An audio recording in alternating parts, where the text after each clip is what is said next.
Olá, meus amigos e minhas amigas, sejam bem-vindos e bem-vindas ao programa semanal ABC do Espiritismo, que vai ao ar pela TV Mundo Maior e pela TV A Caminho da Luz.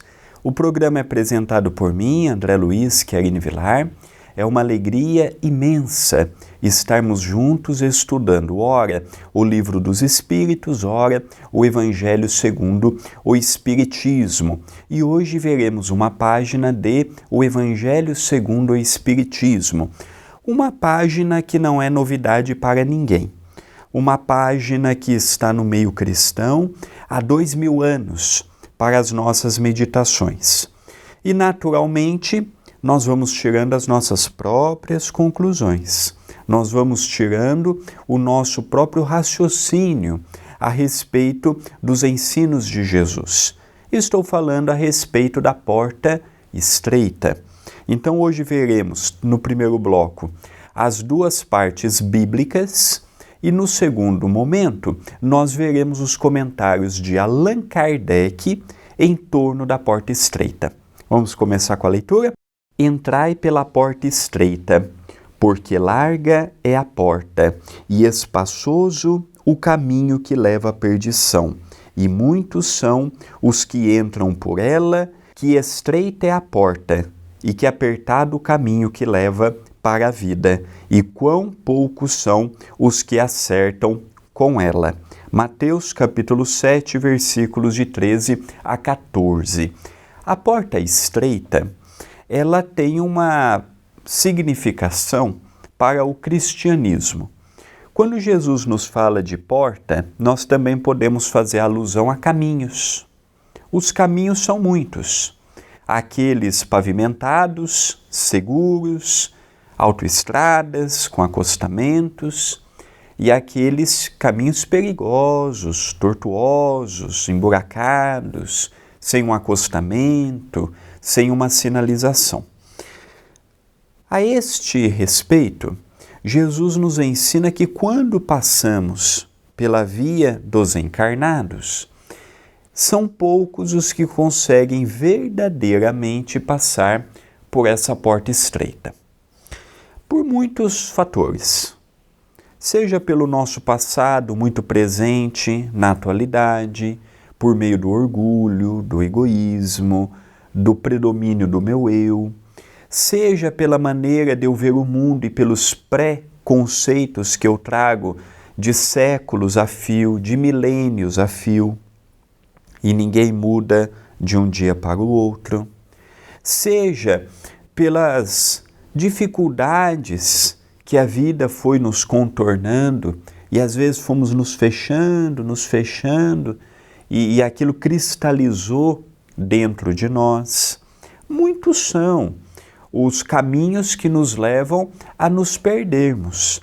As ilusões temporais, a beleza física, a ilusão com a matéria.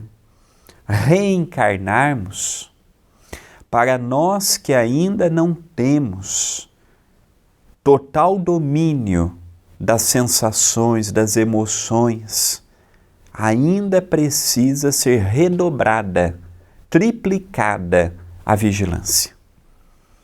Porque é muito fácil falharmos, é muito fácil equivocarmos, é muito fácil nós desviarmos do caminho.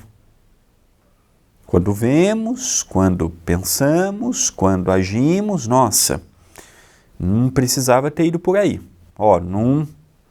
Não é dessa forma que se resolve um problema. Nossa, aqui eu estou colocando abaixo tudo que eu sei. É aí que nós temos que tomar cuidado. Para Chico Xavier, a porta se inverteu. Para ele e para os grandes homens, para as grandes mulheres, não era um sacrifício fazer com amor as coisas. Não era um sacrifício fazer com caridade. Não era com sacrifício que ele pegava o seu dia, de sábado, de domingo, para levar o alimento espiritual e físico, tanto a Pedro Leopoldo quanto a Uberaba. Era natural. Então a porta estreita, ela é estreita enquanto somos espíritos da terceira ordem, enquanto a matéria nos influencia, enquanto a ansiedade, a depressão, as lutas nos envolvem. Mas no amanhã, quando estivermos despertos para o homem de bem, independente da religiosidade, independente de onde nascemos, o homem de bem, a mulher de bem, o espírito elevado, ele será elevado na cultura que for. Com os pais que tiverem, no meio que vier, não muda. Para nós que somos frágeis, tudo é um obstáculo maior. Mas para quem já chegou num grau de elevação moral, é independente a cultura que ele venha, é independente os pais que ele tenha. Isso ainda é para nós, espíritos um tanto quanto inferiores na escala evolutiva, mas que chegaremos lá. Estamos a caminho de sermos também espíritos de luz, espíritos evoluídos.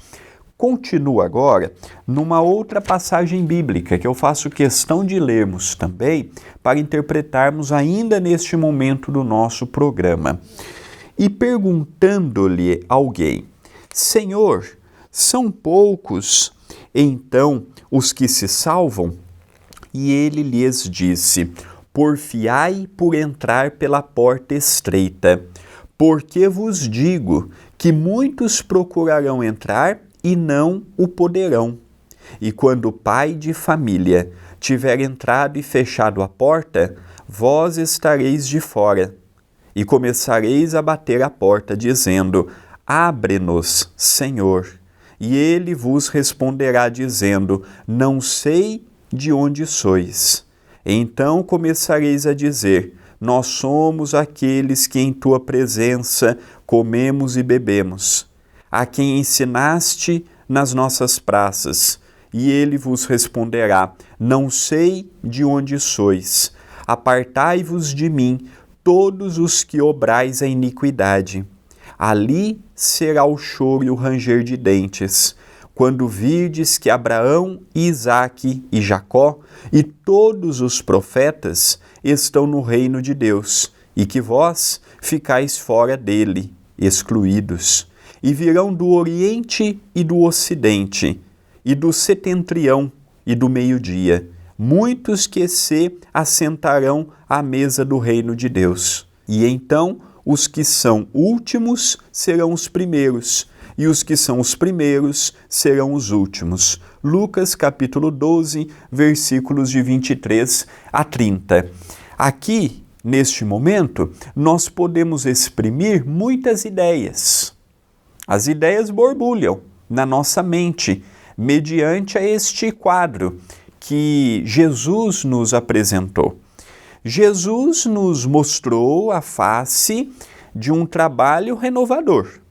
Até o advento de Jesus, a mulher não passava de um objeto sexual ou de um objeto doméstico.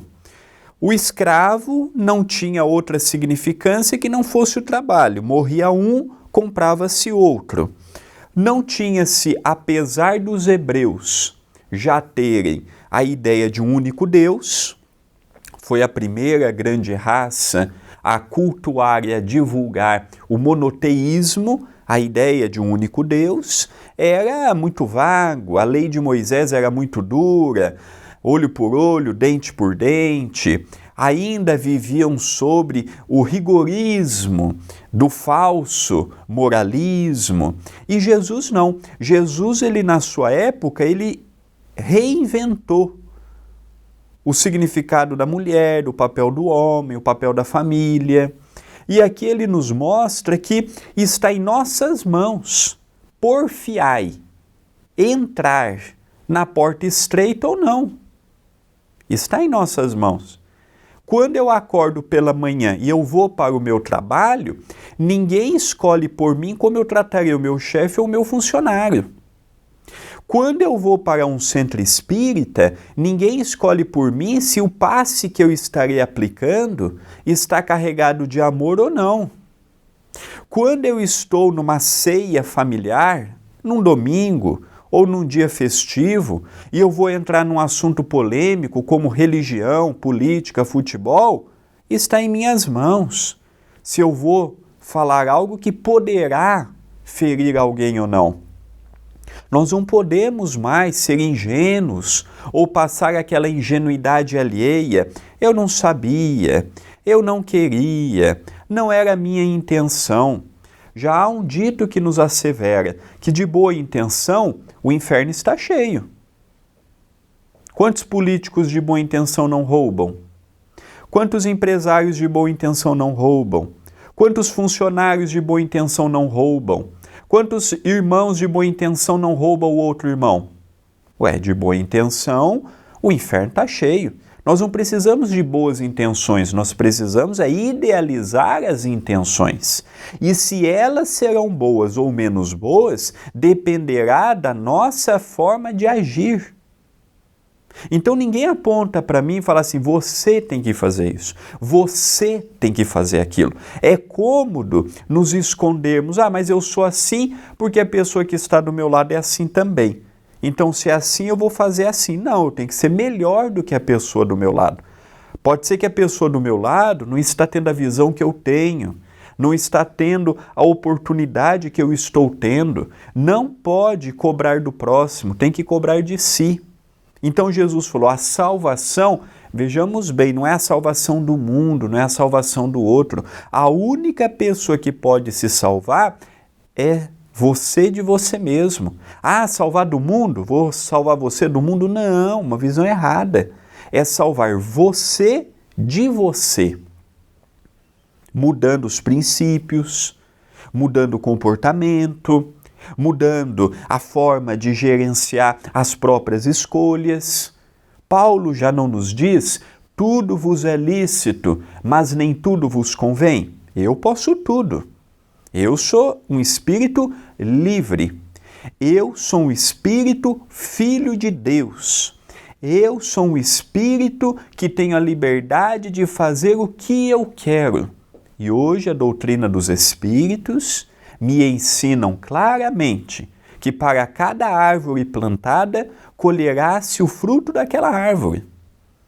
Um espinheiro produzirá espinhos. Uma ventania gerará uma tempestade. Como o amor, a paciência, a docilidade, igualmente. Então a porta estreita, a porta para o cristão, significa as escolhas, os caminhos. Nós temos repertório para fazer mais e melhor do que fazemos. Nós temos inteligência para isso. Nós temos reserva moral para isso. Não somos evoluídos, não.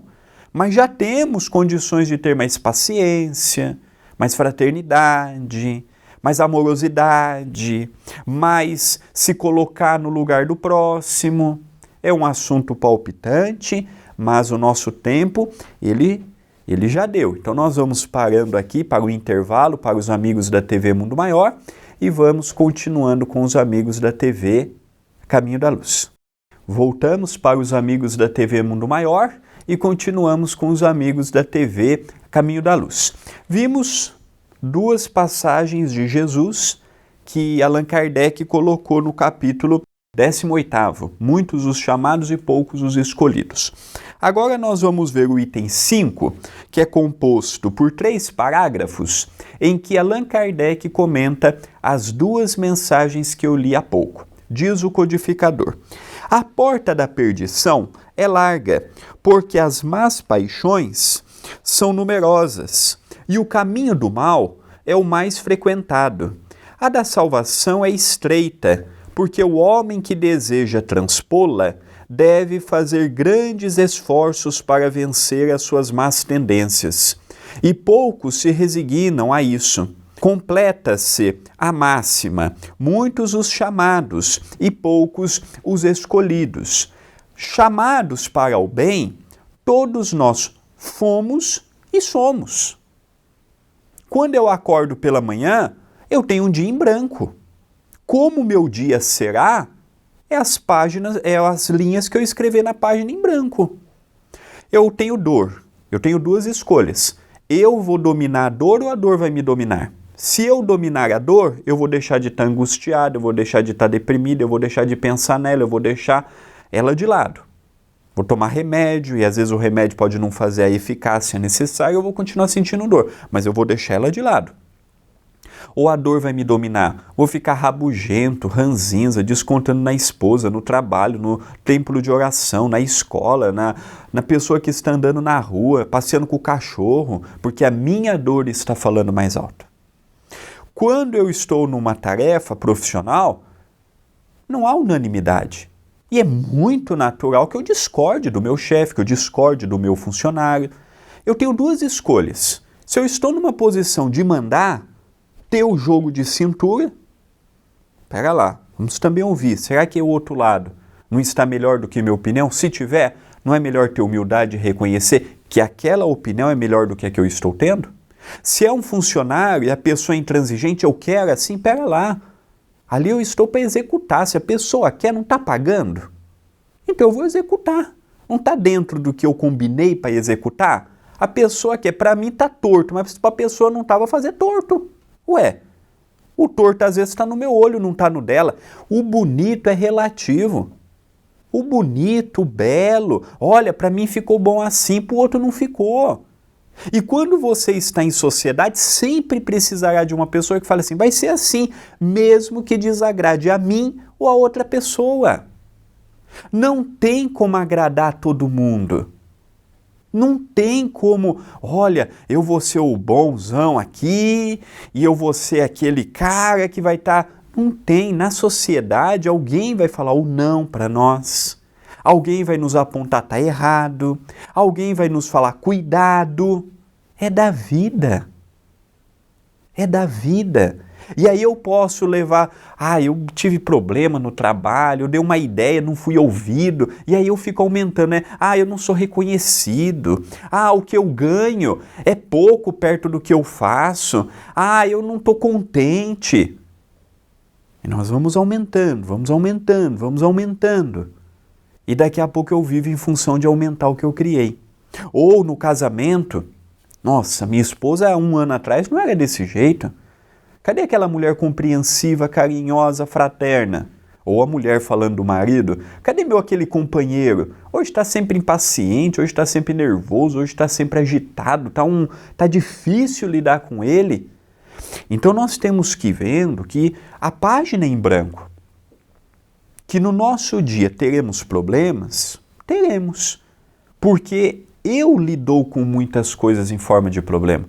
Às vezes eu ouço algo que a pessoa nem falou por mal, mas aquilo reverbera em mim. Nossa, mas para que o André disse isso? Não, o André não disse nada demais. É que aquilo foi um gatilho dentro de mim. Por isso que é bom conversar. Tá sentindo alguma coisa, André? João, Maria, Pedro, você falou isso. Entender, dialogar não é brigar. Não é brigar. Às vezes a pessoa falou uma coisa sem qualquer laivo de maldade, sem qualquer vontade de ferir, mas aquilo veio no momento que a gente já estava magoado, já estávamos feridos, e aquilo apenas potencializou a nossa dor. Então não guarda sentimento, chega, conversa, olha, com a esposa, você falou isso no momento da agitação, poxa, eu fiquei tão chateado, ou no trabalho, ou no templo de oração. Senão a gente vai deixando aquela ferida abrir, e aquilo vai consumindo a gente. Vai deixando a gente triste, melancólico, deprimido. Então como é que eu vou entrar pela porta estreita? A porta do amor, a porta da renúncia, a porta do sacrifício, não é tudo que eu posso falar. Eu posso até querer falar. A pessoa pode até merecer o que eu estou querendo falar, mas espera lá. A regra áurea de Jesus é magnânima. Façais aos outros o que quererias que os outros vos fizessem. Vamos tentar viver essa equação. Vamos conseguir 100%? Não, porque somos frágeis, falíveis e imperfeitos. E reconhecer isso não é demérito. Não é ser religioso, você é religioso, você tem que dar exemplo. Exemplo do quê? Exemplo do quê e para quem? Porque eu tenho que dar exemplo para mim. É isso que nós temos que ver. Ah, você falou isso, então você tem que viver aquilo. Se nós formos olhar bem, nós ainda somos frágeis. Um dia seremos Chico, que viveu na íntegra a mensagem, que o caminho dele era florido, belo, magnânimo. Não é ainda o nosso caso. Mas vamos lá, continua Allan Kardec. Esse é o estado atual da humanidade terrena, porque sendo a Terra um mundo de expiações, nela predomina o mal. Quando estiver transformada, o caminho do bem será o mais frequentado. Devemos entender essas palavras, portanto, em sentido relativo e não absoluto. Se esse tivesse de ser o estado normal da humanidade, Deus teria voluntariamente condenado à perdição a imensa maioria das criaturas. Suposição inadmissível, desde que se reconheça que Deus é todo justiça e todo bondade. Deus é amor, Deus é misericórdia, Deus é justiça. Todo pai, toda mãe, olha para o seu filho esperando o melhor para ele. E Deus não é diferente na nossa vida. Deus não é aquele ser carrasco que fala, hoje você, nessa existência, você vai reencarnar sem uma perna porque assim eu quero. Nessa existência você vai vir com uma síndrome porque assim eu quero. Nessa existência você vai vir com uma disfunção orgânica porque assim eu quero. Deus não age assim, não. Deus é amor. Tudo que Ele faz é vibrando amor, convidando-nos ao amor, convidando-nos a este sentimento tão profundo que eleva o nosso espírito, engrandece o nosso ser e nos traz um sentimento de renovação, uma vontade de crescimento, uma vontade de melhoria, uma vontade de se tornar uma pessoa correta. É o que ele faz alusão. Não é porque eu errei que eu serei condenado por um erro apenas. Chico Xavier dizia, eu não posso voltar atrás e fazer diferente ali, naquele momento já foi feito. Mas eu posso refazer pelo meu hoje, pelo meu agora. E o último parágrafo que compõe o comentário de Kardec, ele nos fala, mas quais as faltas de que esta humanidade seria culpada para merecer uma sorte tão triste no presente e no futuro, se toda ela estivesse na terra e a alma não tivesse outra existência? Porque tantos escolhos semeados no seu caminho? Por que essa porta tão estreita, que apenas a um pequeno número é dado transpor, se a sorte da alma está definitivamente fixada após a morte?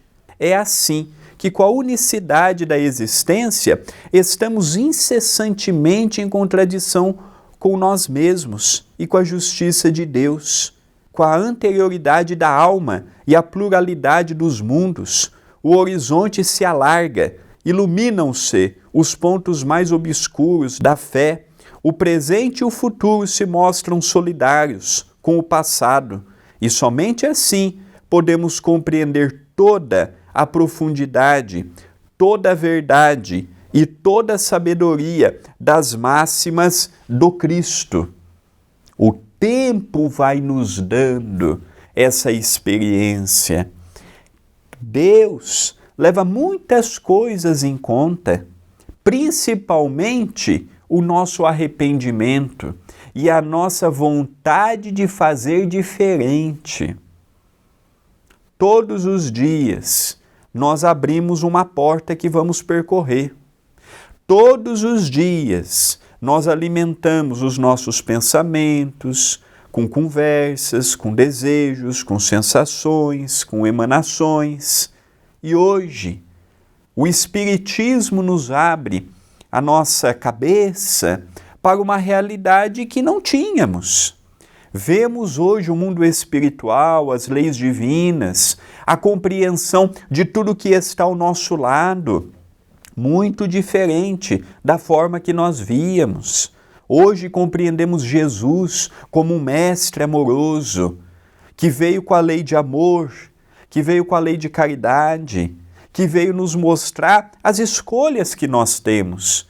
Agora, nós temos o livre-arbítrio, nós temos o direito de escolher, não tem que ser assim porque alguém disse que tem que ser assim.